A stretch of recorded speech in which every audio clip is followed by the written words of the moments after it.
Oh. I mean, I have one if you want one. No, thank you. Thank you so much. That was so fun.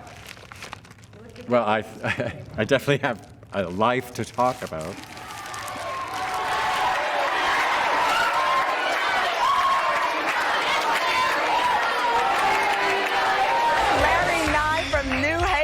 Connecticut. He's got a little, I'm at the club, then he's got a little, I'm at the wedding, then he's got a little, I'm at the baby shower. I love that. I have always been a teacher. I teach a variety of classes from directing, dramaturgy, acting, children's theater, and dance, and I direct and choreograph the musicals here.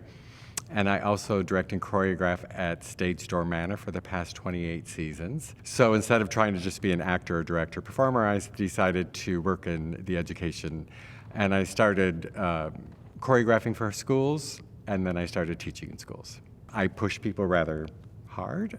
I'm a stickler, but a lot of people appreciate my pushing them to become more than they even thought they could become. It's nice to watch them go on and become performers and entertainers or to be in the business, but it's nice to know that they appreciate what I offered them.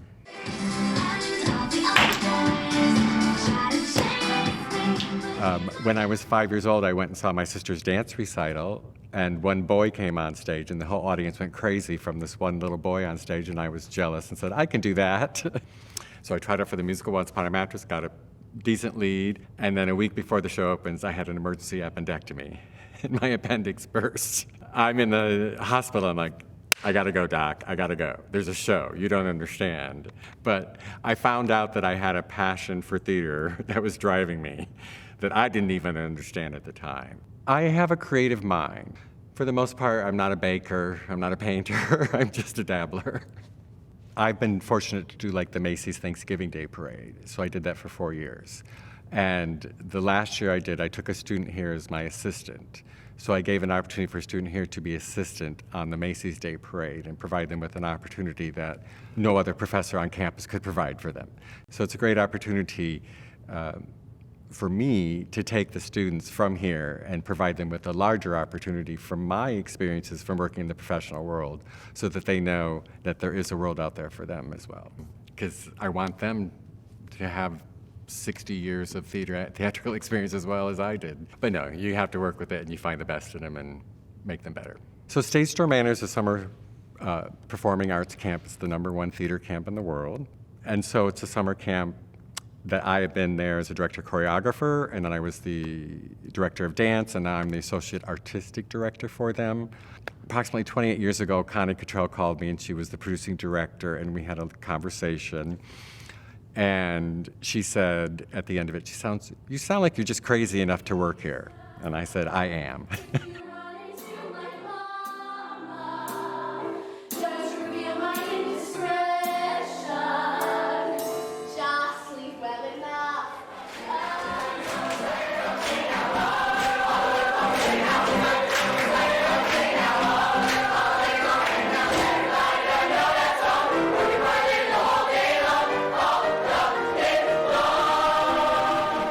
I was just talking to my students in directing class. You have a passion for something at a very young age, and you're with a bunch of people who don't have a passion for anything. And then you turn this passion into studies or a career. You have to kind of train people along the way, especially your parents, to say, like, there are opportunities, there are careers. Please stay with me, please hold on.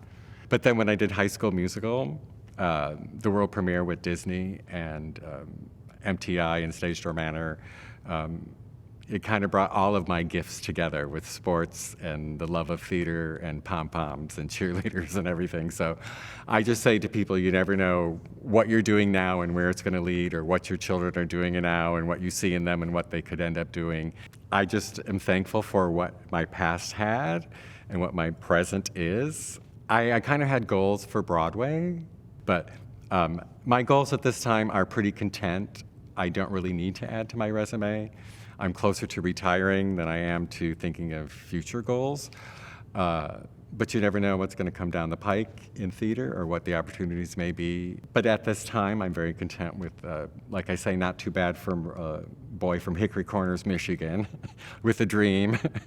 You know, I had something, and you can imagine the teasing and bullying that came along with it. But trust your gut and realize that you're doing what's right. And mostly when people are teasing you, they might be jealous and insecure. And so don't let your securities go away because of their insecurities. I always say to the students, stay the course. Someone has to do it. Why not you?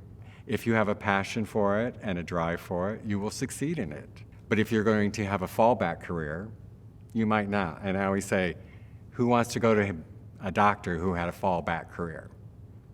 Okay? You want to be with somebody who studied the career and is the best at it, and that can be you. 1, 2, 3, and 4, 5, and 6, 7, 8. 1, 3, 5, 7. 1, 2, 3, 4, 5, 6, 7, 8. 1. Cool. Then we have 1, and 2, and 3, and 4, and 5, and 6, and 7, and 8. 1, and 5. 1, and 5. And that's about it.